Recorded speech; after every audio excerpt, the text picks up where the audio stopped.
Muy buenas noches a todos, muchas gracias por estar presentes.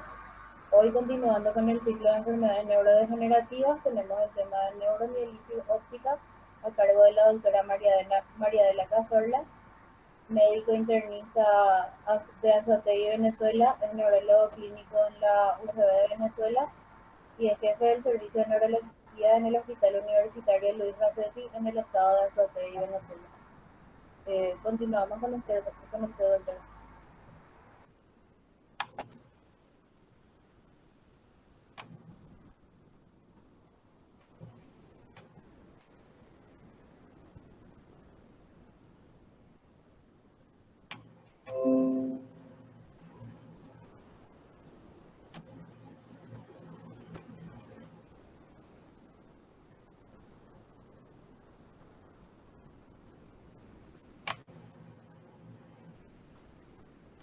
Buenas noches.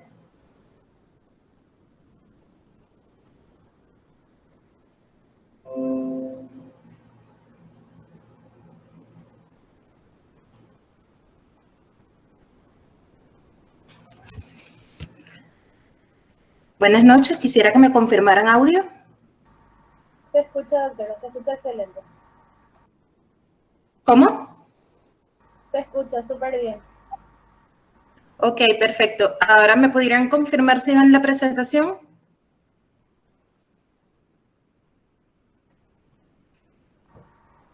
Sí, se ve. Podrías poner en pantalla completa.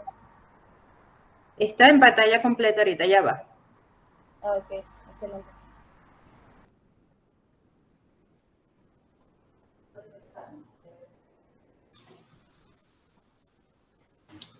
Ahora confirme si ven pantalla completa. No, no se ve. Vamos a ver.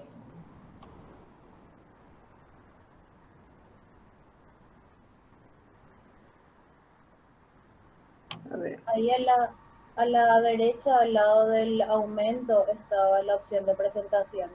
Creo que ahí se ve como pantalla completa. Ok, vamos a ver.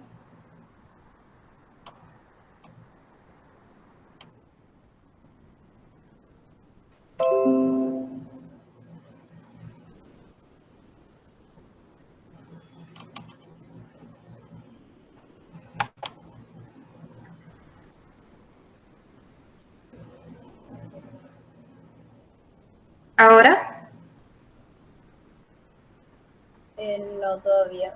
Pero igual podemos proceder nomás ya. Ok. Buenas noches. Muchas gracias al comité organizador por la invitación a los seminarios de enfermedades neurodegenerativas. El día de hoy vamos a discutir neuromielitis óptica. Más bien vamos a discutir desórdenes del espectro de neuromielitis óptica. En el año 1870, el doctor Albur describe por primera vez un paciente que de forma casi simultánea presenta neuritis óptica y mielitis. No es más que después de 20 años, el profesor Eugene David es quien describe 16 casos de pacientes quienes presentan afectación del cordón espinal y del nervio óptico. En este momento se acuña por primera vez el término de neuromielitis óptica o enfermedad de David.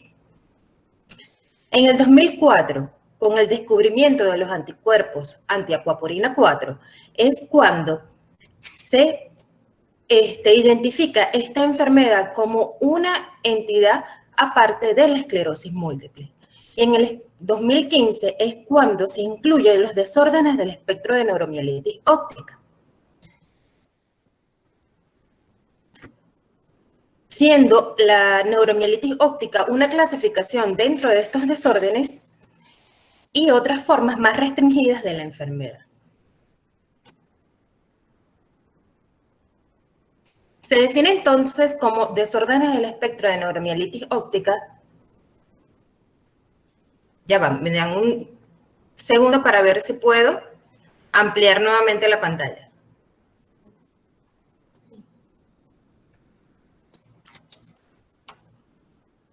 Se Se define entonces como desórdenes del espectro de neuromielitis óptica a un grupo de trastornos inflamatorios del sistema nervioso central, en donde hay daño principalmente de los nervios ópticos y de la médula espinal. Estos se deben a episodios de desmielinización y daño axonal. Es una enfermedad esporádica, más frecuente en las mujeres que en los hombres en una proporción 5:1, con una prevalencia de 4 a 5 casos por cada 100.000 habitantes y es más frecuente en las poblaciones asiáticas. En su forma monofásica es de igual proporción entre hombres y mujeres, pero en su forma recurrente es más frecuente en mujeres. La edad media de presentación es de 39 años. En un 20% de los casos se asocia a otras enfermedades inmunológicas como síndrome de Sjögren, lupus eritematoso sistémico. Y estos son más frecuentes cuando se presenta el anticuerpo positivo. Para que ocurran los desórdenes del espectro de neuromielitis óptica, se forman anticuerpos contra los canales de agua, que en este caso serían los acuaporinas 4. La acuaporina 4 se encuentra en el pie de los astrocitos, que se encuentran en la barrera hematoencefálica. La acuaporina 4 es una estructura proteica de 6 canales membranosos y 2 hélices transmembranas. Y estos permiten la regulación osmótica bidireccional. ¿Qué quiere decir? Que permiten tanto el paso como la salida del agua. Su hélice no permiten que ingrese glicerol ni aniones a través de la barrera hematoencefálica. Cuando los anticuerpos se unen a los canales de acuaporina 4 en su forma más externa, lo que hace es que hay pérdida de la acuaporina 4. Al perder la acuaporina 4 ocurre una desmielinización osmótica y allí es cuando se activa el complemento. Cuando se activa el complemento ocurre una serie de cascada inflamatoria en donde hay activación de los linfocitos B para mayor producción de los anticuerpos, de las células T natural killer, CD8 y CD3, con la simultánea activación ocasionando todo esto, alteración de la barrera hematoencefálica, alteración de la homeostasis del glutamato y necrosis axonal. Las formas clínicas de los desórdenes del espectro de neuromielitis óptica, la más frecuente es la neuritis óptica, la cual se presenta en el 65% de los pacientes. Esta neuritis óptica es bilateral, ocasiona dolor ocular a la movilización y mayor deterioro de la agudeza visual en comparación con los pacientes con esclerosis múltiple. La mielitis es transversa longitudinal con predominancia hacia las regiones cervicales e incluso del tronco encefálico.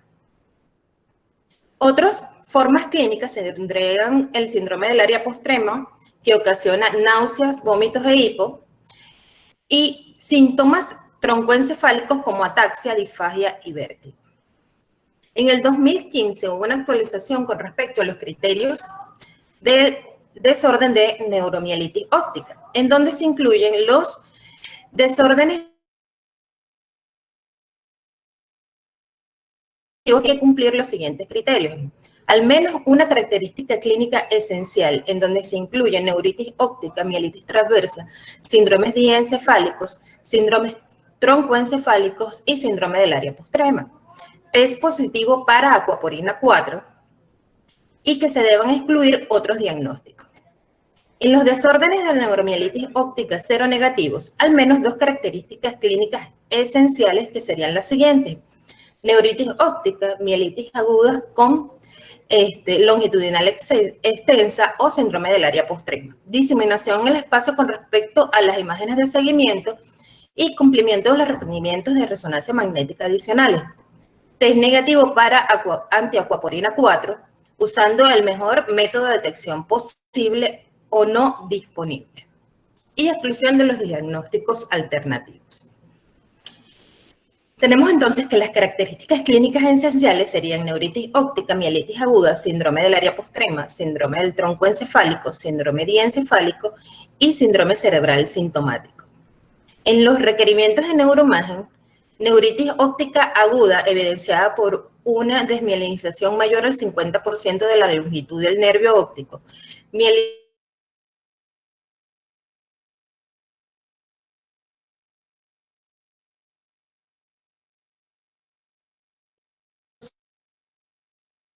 En T2 en el tronco encefálico. El diagnóstico, básicamente, adicional de la clínica, se debe hacer a través de la resonancia magnética. Otros estudios de neuroimagen no son muy útiles en estos aspectos. En la resonancia magnética de cerebro, antiguamente se creía que no habían lesiones cerebrales específicas del espectro de neuromielitis óptica. Actualmente sabemos que en las áreas periependimarias hay lesiones hiperintensas en T2. En las áreas periependimarias como alrededor del ventrículos laterales, cuarto ventrículo y tercer ventrículo, adicionales a lesiones hiperintensas,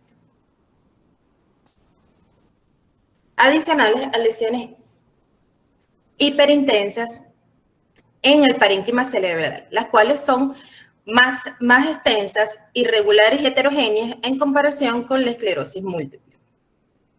Verán que las imágenes en esclerosis múltiple alrededor de los ventrículos laterales son puntiformes, menores de 2 centímetros, y como podrán evidenciar, en las áreas alrededor de los ventrículos laterales, en el caso de neuromielitis óptica, son lesiones muy extensas que rodean todos los ventrículos. En la resonancia magnética del nervio óptico, la cual se debe solicitar una resonancia magnética de nervio óptico con supresión grasa, debe haber un compromiso de desmielinización de más del 50% del nervio óptico que puede alcanzar hasta el quiasma. Esto es en el caso de T2, y en el caso de T1 lo que vemos es hipointensidad del nervio óptico. En el caso de la resonancia magnética, en cuanto primero a la decisión de qué tipo de imagen vas a realizar, eso depende de la clínica. Cuando hay compromiso de los 4 miembros, debemos pedir entonces una resonancia magnética cervical. Y en el caso del compromiso solamente de miembros inferiores, debemos pedir una resonancia magnética dorsal. Estas imágenes hay que indicarlas con la administración de contraste y se debe hacer comparación T1, T2 y T1 con gadolinio. Entonces, en el caso del espectro de neuromielitis óptica, tenemos que la lesión cervical en este caso debe ser central, como lo mencionamos en el corte transversal, y debe abarcar más de 3 segmentos cervicales, es decir, que debe ser una lesión extensa, como podemos ver en los cortes transversales. Estas hiperintensidades se deben ver en T2, hipointensas en T1 y que capten gadolinio en la T1 con gadolinio. En cuanto al líquido cefalorraquídeo en los desórdenes del espectro de neuromielitis óptica, tenemos que se puede reportar un líquido cefalorraquídeo normal, pero puede haber un recuento celular de una celularidad igual o menor a 50 células con proteínas entre 100 y 500 miligramos sobre decilitro. En estos casos puede haber o no presencia de bandas oligoclonales. Hay un 20 o 30% de los casos que la presentan y que puede confundir el diagnóstico con la esclerosis múltiple. Sin embargo, hay muchas diferencias clínicas entre esclerosis múltiple y espectros de neuromielitis óptica. Adicional que en los desórdenes del espectro de NMO, las bandas oligoclonales suelen desaparecer. Solamente están presentes durante el brote. En cambio, en la esclerosis múltiple, después que aparecen bandas oligoclonales, ellas permanecen durante toda la enfermedad. Serológicamente, así como en el líquido cefalorraquídeo, se puede pedir el anticuerpo aquaporina 4. La técnica que por excelencia se ha venido utilizando es la inmunofluorescencia indirecta, la cual tiene una sensibilidad del 73% y especificidad del 85 al 100%, siendo aún más sensible y específica en el líquido cefalorraquídeo, cuando se solicita en el líquido y sale positivo. Actualmente se están estudiando otras técnicas como son las células transfectas, las cuales aumentan la sensibilidad de esta prueba en un 90% y la especificidad sigue siendo del 100%.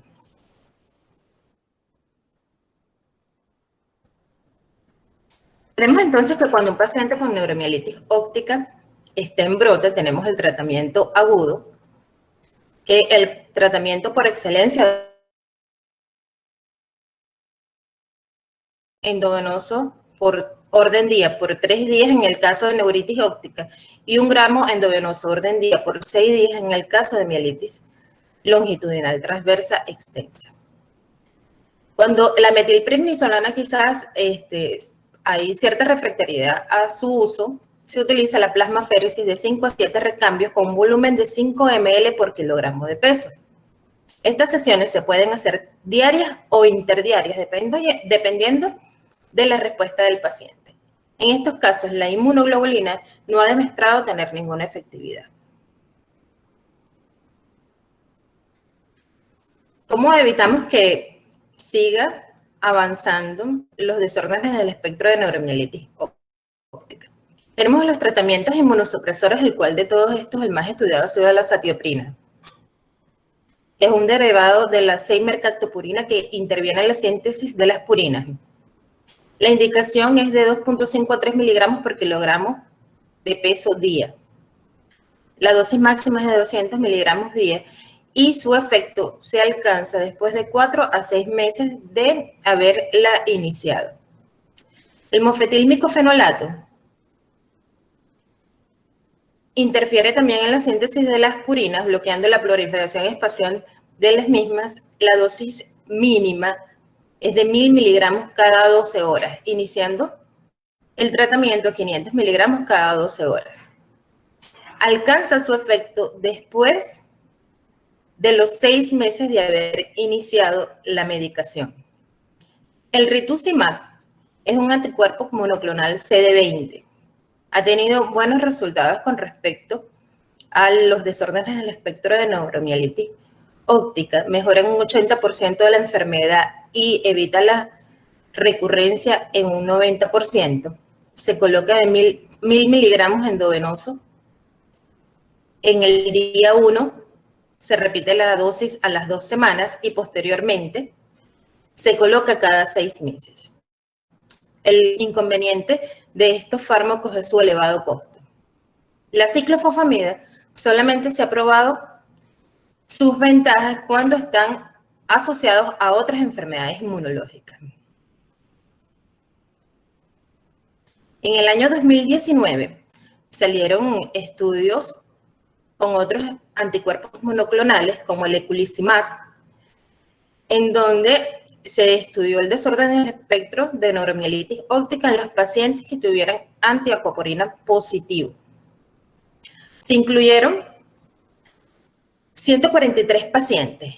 Es un estudio doble ciego aleatorizado en los cuales la proporción de uso fue 2:1. Por cada 2 pacientes que utilizaban eculizumab, 1 utilizaba el placebo. El mayor porcentaje de los pacientes en este estudio fueron mujeres y dentro de los desórdenes de NMO, la más frecuente fue la neuromielitis óptica. Se debía mantener el tratamiento inmunosupresor de base. ¿Qué quiere decir? Que si el paciente venía tomando azatioprina, pues debería permanecer con azatioprina, además del uso del oculizumab. El oculizumab se administra vía endovenosa. 200 miligramos en las primeras 4 semanas y posteriormente ya se pasaba a una ampolla mensual. ¿Cuál fue el resultado de este estudio? A las 48 semanas de haberlo utilizado, había una mejoría del 95% de recurrencia de brotes. Asimismo, también en el 2019 hay un estudio de satralizumab en neuromielitis óptica. En este estudio se incluyeron pacientes tanto con anticuerpos positivos así como anticuerpos negativos. Fue un estudio quizás un poco más pequeño, en menos centros. En Europa se tomaron 93 pacientes en una proporción 1:1, es decir, que la misma cantidad de pacientes que utilizaban satralizumab utilizaban el placebo. Basándose en el mismo estudio anterior, debías permanecer con el tratamiento inmunosupresor de base. En este estudio se demostró que el eculizumab podía prevenir los brotes de neuromielitis óptica en un 85%. Por lo tanto, ambos medicamentos están actualmente en estudio de aprobación por la FDA para estudiar o para tratar los desórdenes del espectro de neuromielitis óptica.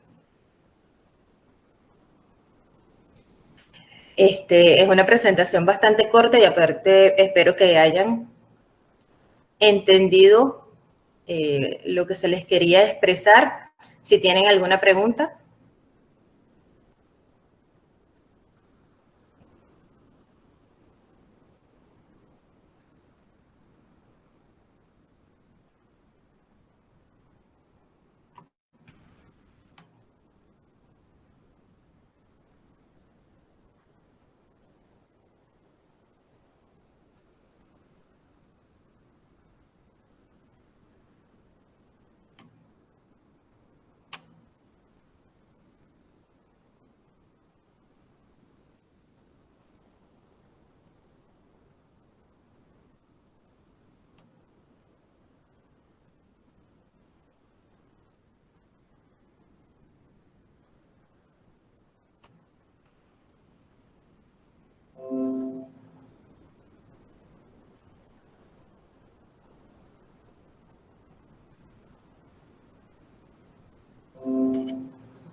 No escucho.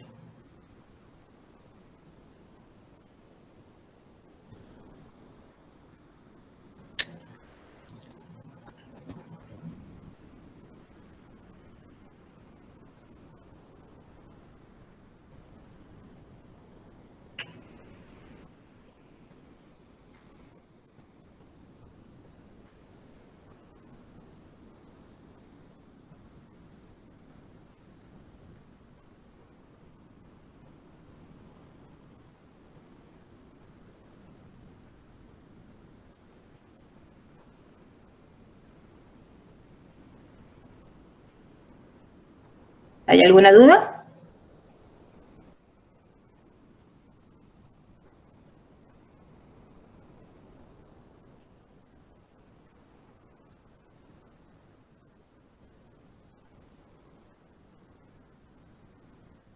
Creo que está todo claro, doctora.